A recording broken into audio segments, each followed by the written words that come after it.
এই কথাটা কে বলছিল? ডক্টর ইউনূস।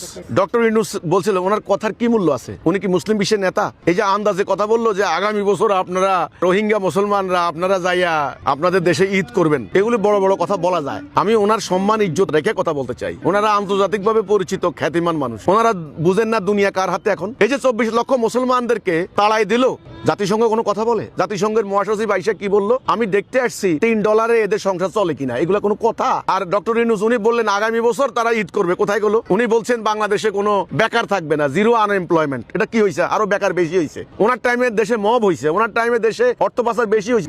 সবাই তো এখন বলছে মান ইজ্জত সম্মান কারোই নাই। তো এসব কথা বলে কোনো লাভ নাই, বাস্তবতায় আসেন।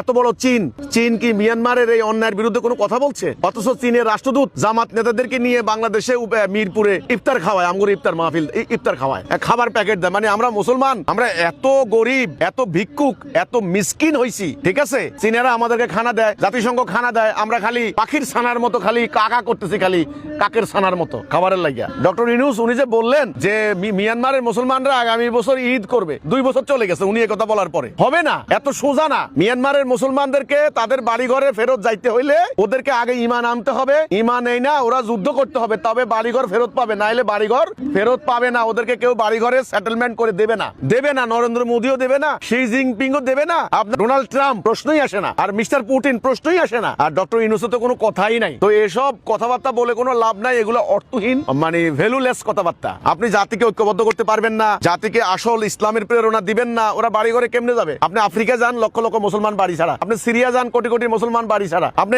আফগানিস্তান যান, এখনো লক্ষ লক্ষ মানুষ ভিক্ষা করে, বাড়ি ছাড়া ধ্বংস করে দিছে। এই মুসলমানদের সারা দুনিয়াতে করুণ পরিণতি। কাজে ডক্টর ইউনূসের কোনো কথা লাভ হবে না। কেন লাভ হবে না? কারণ ওনারা আইন মানবেন পাশ্চাত্য, সুদ খাবেন মানুষের তৈরি, আল্লাহর হুকুম মানবেন না। ওনারা রাষ্ট্র পরিচালনা করবেন পশ্চিমাদের আদলে, আল্লাহর আইন মানবেন না। আরে মাথার টুপি একটা দিয়ে বলবেন রোহিঙ্গারা আগামী বছর ঈদ করবে, এত সোজা না, এত সোজা না। রোহিঙ্গারা ঈদ করতে হইলে ওদের ঈদ পরে, ওদের ঈদ এখন জরুরি না।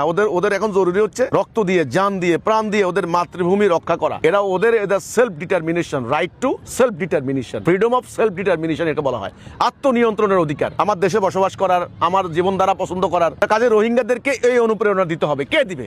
কে দিবে? সবাই ত্রাণের ভিক্ষা দেয়। আসল শিক্ষা কে দিবে? আসল অনুপ্রেরণা কে দিবে?